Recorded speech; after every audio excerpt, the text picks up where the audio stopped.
इनकी जो दो दो कौड़ी की पत्रकार थी वो कह रही थी ऐतिहासिक जीत, जहां पर एक बच्चा, छोटा सा बच्चा रेसगाड़ी जमा कर रहा था, वहां पर ये बेगैरतों के मुरब्बे खुश हो रहे थे, खट्टी मीठी डकारे ले रहे थे। वही मिराज भांड मीडिया वो चिल्ला रहा होता है कि देखो सरकारी जमीन को कब्जाने के बाद लॉन में तब्दील कर दिया गया, देखिए ये सारा का, ये देखिए ऐतिहासिक जीत, देखिए एमसीडी क्या करा, देखिए बुलडोजर आ गया, देखिए ये हुआ।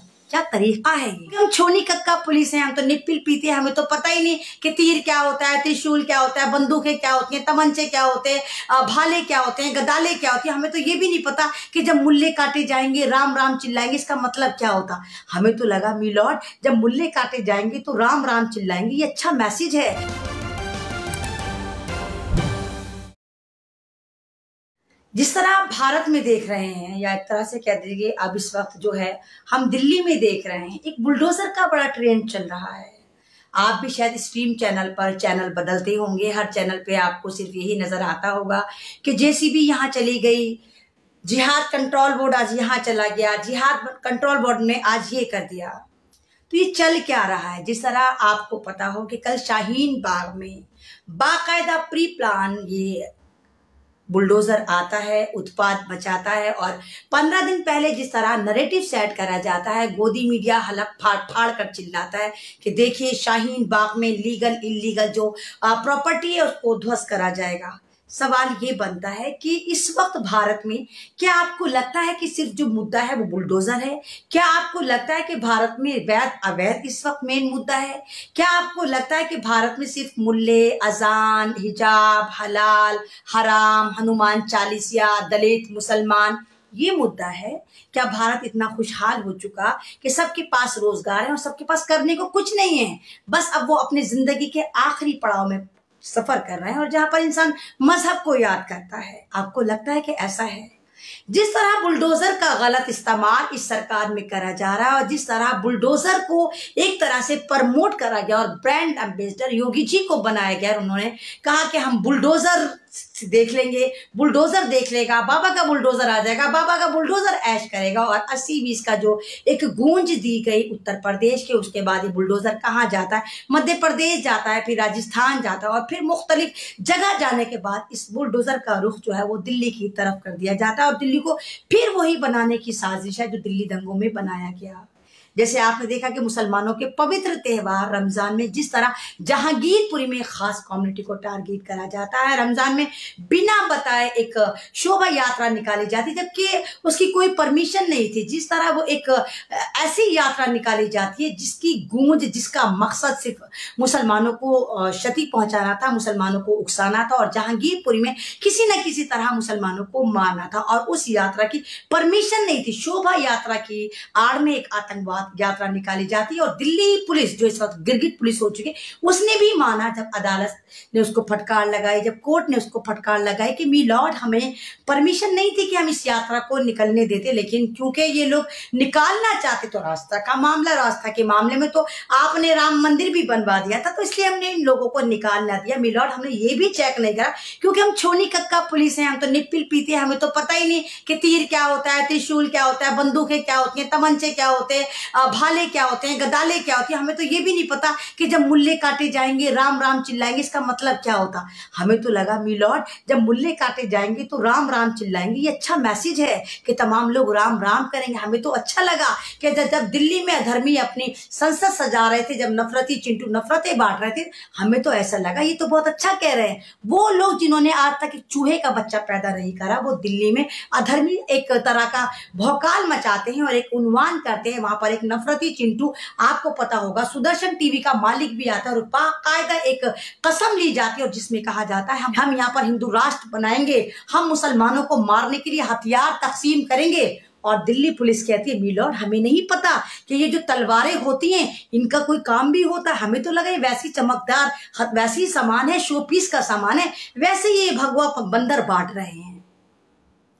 अगर उस वक्त इनकी नाकों में नकेल डाल दी जाती, अगर उस वक्त दिल्ली पुलिस गिरगिट पुलिस ना बनकर इतनी मासूम छोनी कक्का ना बनती, तो उसके बाद दिल्ली के हालात ऐसे ना होते जिस तरह के हो रहे हैं। उसके बाद जहांगीरपुरी में जो इन्होंने बुलडोजर चलाया, रमजान में बुलडोजर चलाया, मासूम गरीब मुसलमानों के ठेलों को तोड़ा, और इनकी जो दो कौड़ी की पत्रकार थी वो कह रही थी ऐतिहासिक जीत, जहां पर एक बच्चा, छोटा सा बच्चा रेसगाड़ी जमा कर रहा था, वहां पर ये बेगैरतों के मुरब्बे खुश हो रहे थे, खट्टी मीठी डकारे ले रहे थे। उसके बाद ये वाला बुलडोजर कहां पहुंचता है? वो पहुंचता है संगम विहार। संगम विहार कहां? जहां पर फिर एक मुसलमान सोसाइटी को या मुसलमान कॉलोनी को टारगेट करा जाता है और कहा जाता है यहां भी लीगल इलीगल है। सवाल ये उठता है कि जो लोग 45 साल से, 50 साल से, 60 साल से, 75 साल से रह रहे, वो लीगल इलीगल कैसे हुए? आपको पता है कि 1952 में संविधान लागू हुआ। जो लोग 1950 से पहले यहाँ पर रह रहे हैं, तो जब वहां पर संविधान था ही नहीं उस वक्त, तो वो लीगल इलीगल के जमरे में नहीं आता।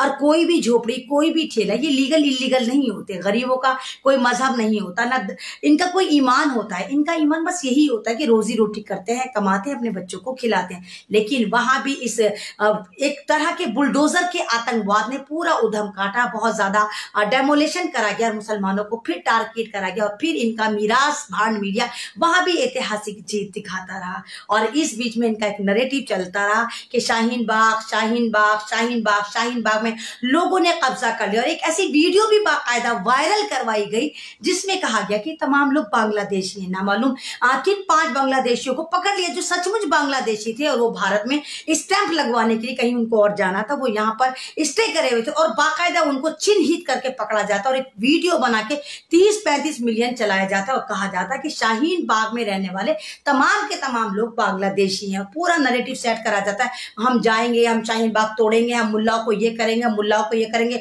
मुल्ला सारे बांग्लादेशी हैं, तमाम के तमाम रोहिंग्या मुसलमान है, ये करके कहा जाता है। सवाल ये उठता है, और सरकार से सीधा सवाल है, आप बताएं, अगर ये लोग बांग्लादेशी हैं, अगर ये लोग पाकिस्तानी हैं, अगर ये रोहिंग्या मुसलमान हैं, तो ये उत्तर प्रदेश में तो रहते नहीं है मोदी जी, कि एकदम से आए, बस में बैठे या पैदल चले और आराम से सरहद क्रॉस कर ली।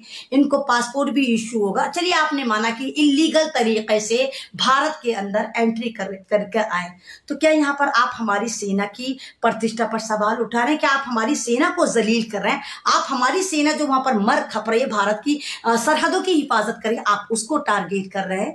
तो ये पूरे के पूरे ड्रामे चल रहे हैं, क्योंकि दिल्ली में एमसीडी का इलेक्शन है और बीजेपी को अपनी हार साफ नजर आ रही है। और इनको पता है कि इनको जो हमेशा जीत मिलती है वो 80-20 के खेले से मिलती है, वो हिंदू मुसलमान से मिलती है, वो मुल्ला करने से मिलती है, उनको हिजाब हलाल हराम करने से मिलती है, लाउड स्पीकर से मिलती है, अजान से मिलती है। तो इनका पूरा का पूरा एक ये कोऑर्डिनेशन चल रहा है। और कमाल की बात यह कि जब ये शाहीन बाग पर आते हैं, खूब वहां पर चीखम चिल्ली मचाते हैं, 2 कौड़े की पत्रकार वहां से भागती नजर आती, क्योंकि वहां पर इलीगल कुछ था ही नहीं।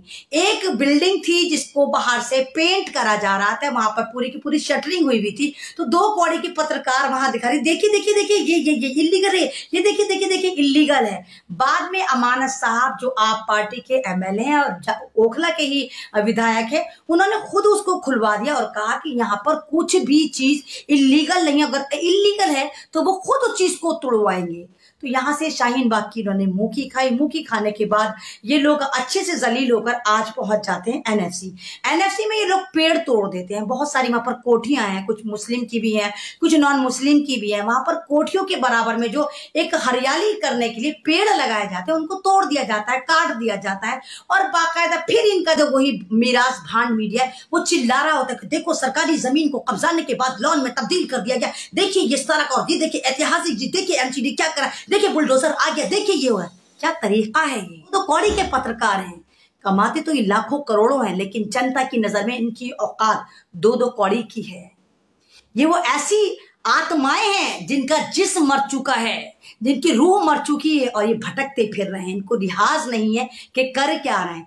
आज मीडिया की वजह से पूरा भारत बर्बाद हो चुका, आज गिरगिट पुलिस की वजह से पूरा भारत बर्बाद हो चुका। अगर आज आप तमाम लोग, भारत के सिर्फ 75% लोग टोटल के टोटल ये स्ट्रीम चैनल का अगर आप बाइकआउट कर देंगे, तो आप लिख के ले लीजिए, मैं आपको लिख कर दे रही हूं, स्टैंप पेपर पर लिख कर ले लीजिए कि यहां पर कोई भी नफरत की बात नहीं करेगा। फिर एक थाली में खाएंगे, कोई मॉब लिंचिंग नहीं होगी, कोई मंदिर मस्जिद नहीं होगा, कोई तीर त्रिशूल तलवार नहीं होगा, कोई अजान भजन कीर्तन नहीं होगा।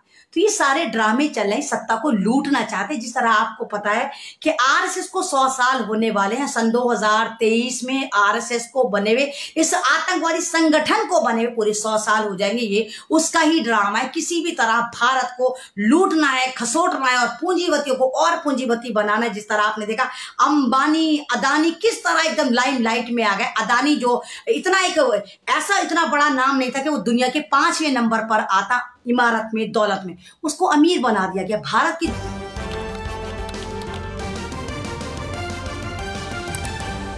आपकी आवाज